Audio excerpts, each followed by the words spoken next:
Oh, Yeah. come on. There we go. All Let's right. go So down. 3 on-chain signs that flashed shortly before Bitcoin's 16K daily crash. There we got a whole bunch of crypto weathermans on the screen there, right there. 3 bears. Uh, Bitcoin's price plummeted in a day, losing $16,000 of value in hours, and the rest of the market followed. According to the analytics company CryptoQuant, there were several on-chain developments that flashed ahead of the crash that could have foreseen the dump. The 3 on-chain factors. Now, I'm gonna skim through these. I'm not gonna read this whole thing, but the first was a number of Bitcoin sitting on exchanges, which spiked sharply hours ahead of the drop. This metric was declining gradually over the past several months, leading to new lows. However, as the graph below demonstrates, there were more than 45,000 Bitcoins deposited in a day. Miguel, let's go through this piece by piece. Let's start with this one. 45,000 Bitcoin get deposited in a day, right? So my question to you would be, is that a coincidence?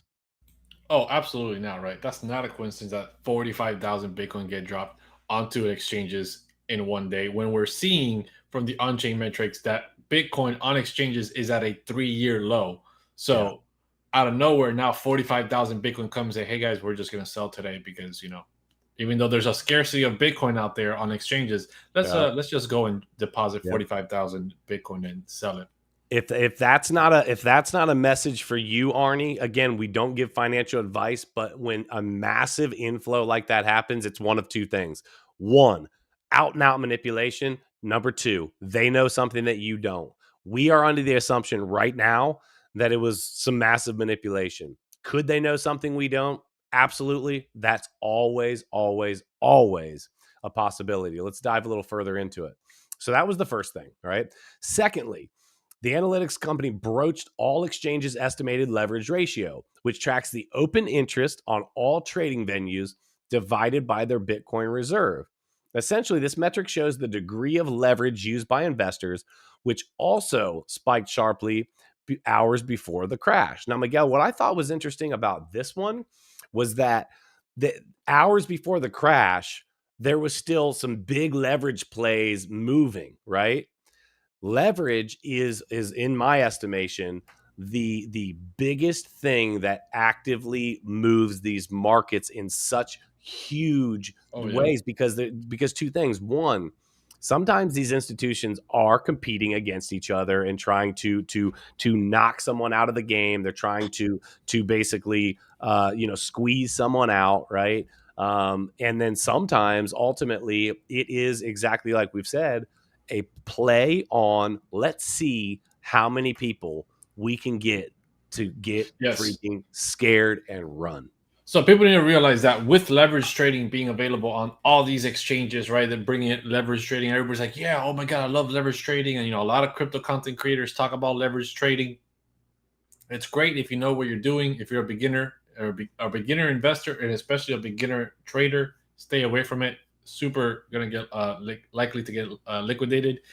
The problem with leverage is it's a double-edged sword. Yes, the average investor can play with a lot more money and make some more money, but the institutions, the whales, can use this to heavily see, okay, everybody's very long right now. Okay, it's time for us to dump on the market, right? And then they'll put a short in, dump the market at the same time, make money from the profits they're selling, and make money on the short all the way down. It's very easy for them to see what's going on, right? You guys need to realize that these whales, these institutions, if you think that we're the only ones using Glassnode and we're the only ones looking at these metrics, so are they. And they have way more resources than we do. They have Yeah. tons of people working for them, right? They Yep. have tons of people with a bunch of bots, a bunch of research going on. So they know exactly how to make these drops or pumps happen to their benefit and when is the precise time. So no Yep. matter what we see, they're seeing way more information than we Mhm. ever are.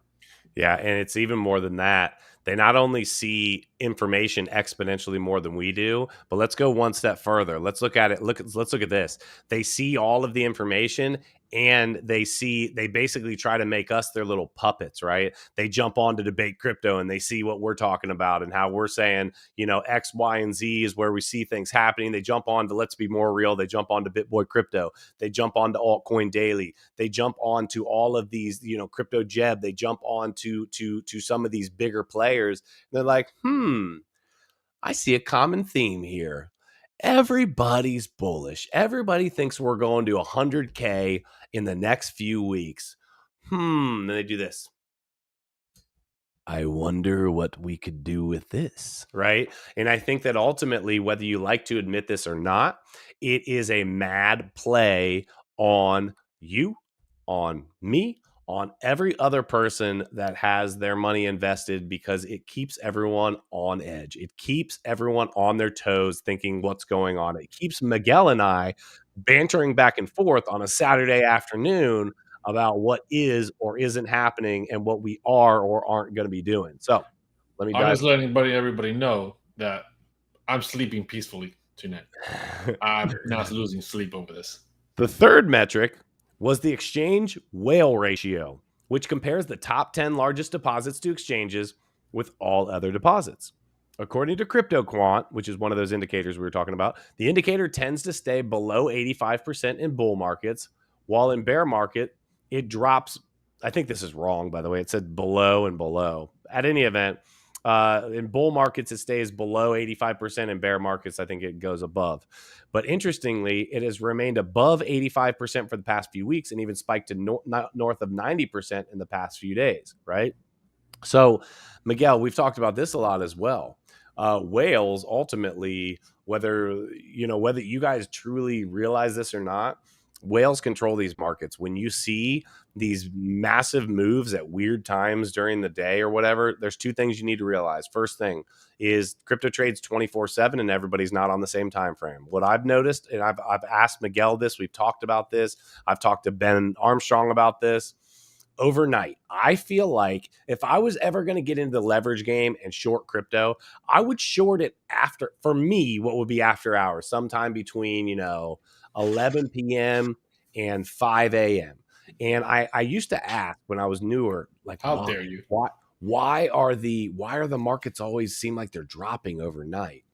Well, it's the Asian markets that are happening overnight, and they have a little bit different approach on how they actually run with their investments and the things that they do and don't do. It's a different culture, right? And so ultimately, it is very common to see that overnight. And if any of you are wondering, why does it always seem like we're down first thing in the morning and then it comes back up? Well, I'll tell you why. Asian markets have run all night. They've done their thing, and now guess what? The markets over here are opening up, and now